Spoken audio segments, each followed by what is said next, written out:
शिमला में रोजगार मेले का आयोजन किया गया। मेले में केंद्रीय मंत्री अनुराग ठाकुर ने 180 युवाओं को नियुक्ति पत्र प्रदान किए। 43 स्थानों पर आज छठे रोजगार मेले का आयोजन किया गया। आज देश के 70,000 युवाओं को रोजगार मेले में नियुक्ति पत्र दिए गए। प्रधानमंत्री नरेंद्र मोदी ने वर्चुअल रोजगार मेले को संबोधित किया। रोजगार मेले के बाद बातचीत में अनुराग ठाकुर ने कांग्रेस पार्टी से लेकर हिमाचल प्रदेश की सुक्खू सरकार पर जमकर हमले बोले। केंद्रीय मंत्री अनुराग ठाकुर ने कहा कि प्रधानमंत्री नरेंद्र मोदी ने युवाओं को रोजगार के अवसर प्रदान किए। भारत पूंजीपति रिकॉर्ड स्तर पर पहुंचा है। निर्यात भी रिकॉर्ड स्तर पर हुआ है जब से मोदी सरकार केंद्र में आई है। महंगाई दर को नियंत्रण में रखा गया है। महंगाई में 4% तक कमी आई है।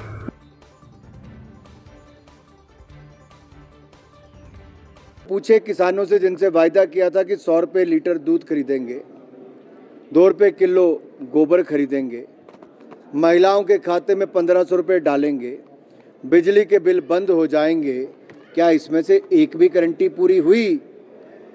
ये उतनी ही फेल हुई जितनी कांग्रेस पार्टी है। मध्य प्रदेश में प्रियंका गांधी ने एक बार फिर से 5 गारंटी के साथ कैंपेन शुरू की है। How would you respond to this? क्योंकि 2018 की दी गई मध्य प्रदेश की जनता की गारंटियां तो कांग्रेस पूरा नहीं कर पाई। अब राहुल गांधी जी क्या चेहरा लेकर आते? तो प्रियंका जी को भेजा कि जाओ बहन, अब नई गारंटी जाके दे आओ। पिछली बार कहा था सभी किसानों के 10 दिन के अंदर कर्जे माफ़ करेंगे। इनकी सरकार रही, कर्जे माफ़ नहीं कर पाए। इनके ही विधायकों ने विद्रोह किया कि मुख्यमंत्री झूठ बोलते हैं और उनके साथ नहीं रहे। इन्होंने युवाओं से कहा था कि बेरोजगारी भत्ता देंगे, नहीं दिया।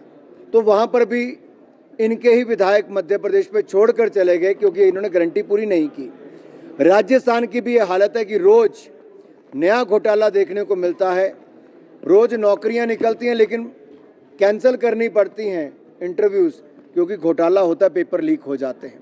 इन्हीं की सरकार के वरिष्ठ नेता सचिन पायलट जी को सड़कों पर उतरना पड़ता है अपनी सरकार के भ्रष्टाचार के खिलाफ, युवाओं के साथ किए गए धोखे के खिलाफ, किसानों के साथ किए गए धोखे के साथ। तो कांग्रेस की गारंटियां तो हर राज्य में फेल हुई हैं और अपने अपने राज्यों को कर्जे में डुबोने का काम भी किया है। मुझे पूर्ण विश्वास है, सुक्खू जी जितने कॉन्फिडेंट नज़र आ रहे हैं, तो ये सरकार आगे से कोई कर्जा नहीं लेगी। हिमाचल प्रदेश का कर्जा भी कम करेगी, अगले 5 वर्षों में कर्जा मुक्त करेगी। और मेरी बहनों के खाते में जो प्रदेशवासियों को कहा था 1500 रुपये ब्याज समेत पिछले 6 महीने के इस महीने आने शुरू हो जाएंगे। 2 रुपये किलो गोबर जो ढेर लगा उसको खरीद लिया जाएगा। 100 रुपये लीटर दूध कल से ही कांग्रेस की प्रदेश की सरकार खरीदना शुरू कर देगी, क्योंकि 6 महीने बीत चुके हैं। अब तो हनीमून पीरियड भी ओवर हो गया भाई। सर, आर्थिक स्थिति और 1000 करोड़ शायद ही उनकी गारंटी में पेंशनर्स को पेंशन देना और सरकारी कर्मचारियों को उनका वेज देना, अब ये कहेंगे हमारी गारंटी में नहीं था। क्या कितना इंतज़ार पेंशनर्स को और सरकारी कर्मचारियों को अपनी पेंशन और अपनी वेज के लिए करना पड़ेगा, सैलरी के लिए करना पड़ेगा। कुछ सरकार को निकालना पड़ेगा, क्या सरकार इस तरफ कुछ सोच रही है? देखिए, एक बार नहीं अनेकों घटनाएं ऐसी सामने आई जहां अपने धर्म को छिपाकर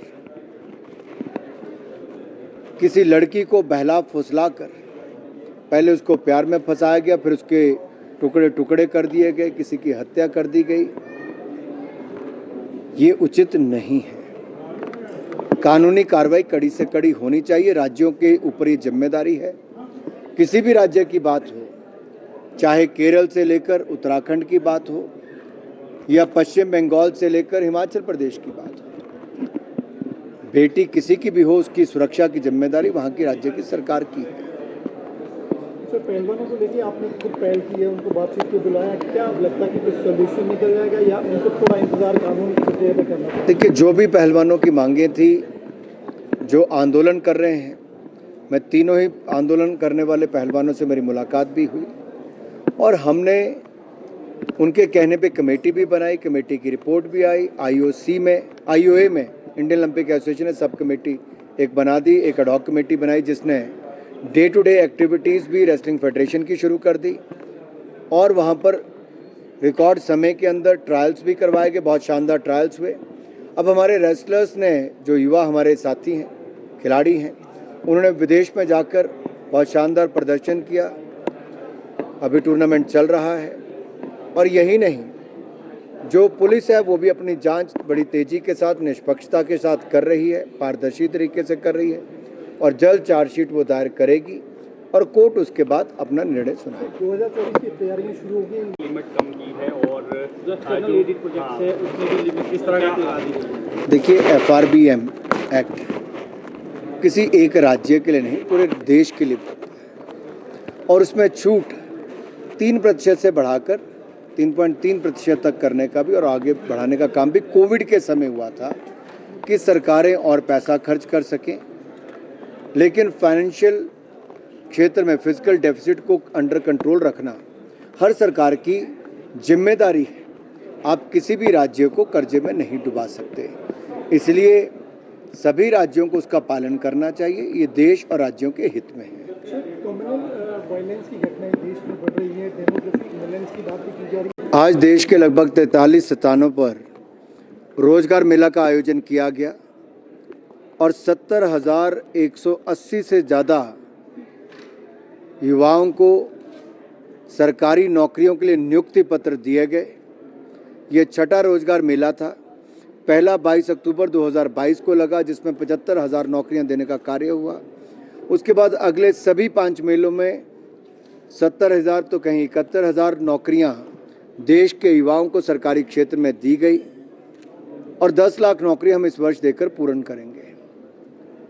मोदी जी की सरकार जहां रोजगार स्वरोजगार के नए अवसर खड़े कर रही है, वहीं विदेशी पूंजी निवेश भी पिछले 2 वर्षों में रिकॉर्ड स्तर पर गया है।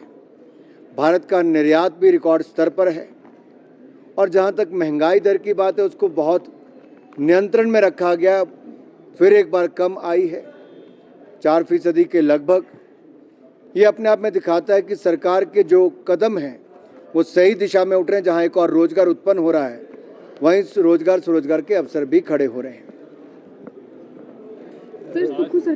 जहां ना नेता हो, ना नीति हो और नीयत में भी खोट हो, ऐसा विपक्षी गठबंधन जो भ्रष्टाचार के अपने मामलों में चेहरा नहीं छिपा सके, आज वो एक मंच पर इकट्ठा होने की बात करते हैं, लेकिन कोई नीति नहीं है, कोई सोच नहीं है, ना ही इनका भविष्य वैसा है। लेकिन लोकतंत्र है, इनको अधिकार है जितने मर्जी साथी जोड़ें, लेकिन लोग देखते हैं कि एक और नकदी के बदले नौकरी, नकद दो नौकरी लो,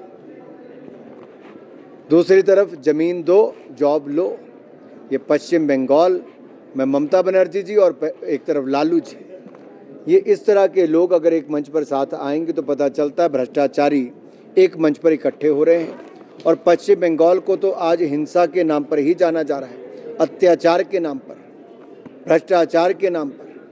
और उस राज्य में जहां बोली लगती हो कि सफाई कर्मचारी की नौकरी कितने में मिलेगी, क्लर्क की कितने में निकलेगी, पीएन की कितने में निकलेगी, और ये देखिए ये असली चेहरा इनका भ्रष्टाचार का सामने आया है। हिमाचल प्रदेश के लिए शिमला से पुष्पेंद्र चौधरी की रिपोर्ट।